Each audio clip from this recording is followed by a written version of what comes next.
በዚያን ቀን 7 ሴቶች አንዱን ወንድ ይዘው የራሳችንን ምግብ እንበላለን፣ የራሳችንንም ልብስ እንለብሳለን፣ በአንተ ስም ብቻ እንጠራና ውርደታችንን እናስቀርልን ይሉታል።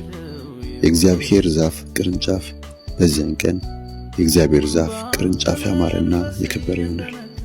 የምድሪቱን ፍሬ ከጥፋት ለተረፈው የእስራኤል ወገን ኩራትና ክብር ይሆናል። በጽዮን የቀሩት በኢየሩሳሌምም የተረፉት በኢየሩሳሌም በሕይወት ከተመዘገቡት ሁሉ ጋር ቅዱሳን ተብለው ይጠራሉ። ጌታ የጽዮንን ሴቶች እድፍ ያጥባል፣ ኢየሩሳሌምንም ከተነከረችበት ደም በፍርድና በሚያቃጥል መንፈስ ያነጻታል። ከዚያም እግዚአብሔር በጽዮን ተራራ ላይና በዚያ በሚሰበሰቡትም ሁሉ ላይ በቀን ደመናንና ጢስን በሌሊትም የሚንበለበለውን የእሳት ብርሃን ይፈጥራል። በክብሩ ሁሉ ላይ መጋረጃ ይሆናል። ከቀኑ ሙቀት ጥላና መከለያ፣ ከሽንፍርና ከዝናብም መጠጊያና መሸሸጊያ ስፍራ ይሆናል። በዚያን ቀን 7 ሴቶች አንዱን ወንድ ይዘው የራሳችንን ምግብ እንበላለን፣ የራሳችንንም ልብስ እንለብሳለን፣ በአንተ ስም ብቻ እንጠራና ውርደታችንን እናስቀርልን ይሉታል። የእግዚአብሔር ዛፍ ቅርንጫፍ በዚያን ቀን የእግዚአብሔር ዛፍ ቅርንጫፍ ያማረና የከበረ ይሆናል። የምድሪቱን ፍሬ ከጥፋት ለተረፈው የእስራኤል ወገን ኩራትና ክብር ይሆናል። በጽዮን የቀሩት በኢየሩሳሌምም የተረፉት በኢየሩሳሌም በሕይወት ከተመዘገቡት ሁሉ ጋር ቅዱሳን ተብለው ይጠራሉ። ጌታ የጽዮንን ሴቶች እድፍ ያጥባል፣ ኢየሩሳሌምንም ከተነከረችበት ደም በፍርድና በሚያቃጥል መንፈስ ያነጻታል።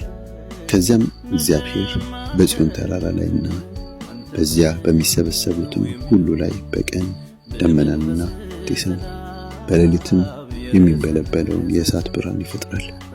በክብሩ ሁሉ ላይ መጋረጃ ይሆናል።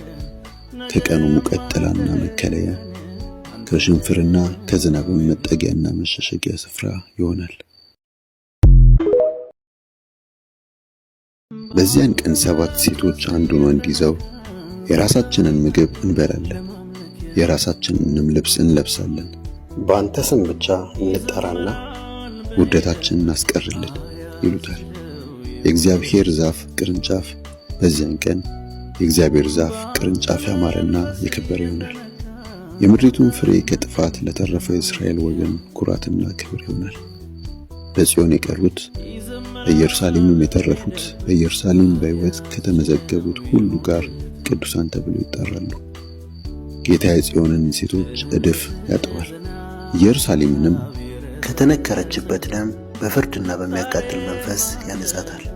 ከዚያም እግዚአብሔር በጽዮን ተራራ ላይና በዚያ በሚሰበሰቡትም ሁሉ ላይ በቀን ደመናንና ጢስን በሌሊትም የሚንበለበለውን የእሳት ብርሃን ይፈጥራል። በክብሩ ሁሉ ላይ መጋረጃ ይሆናል።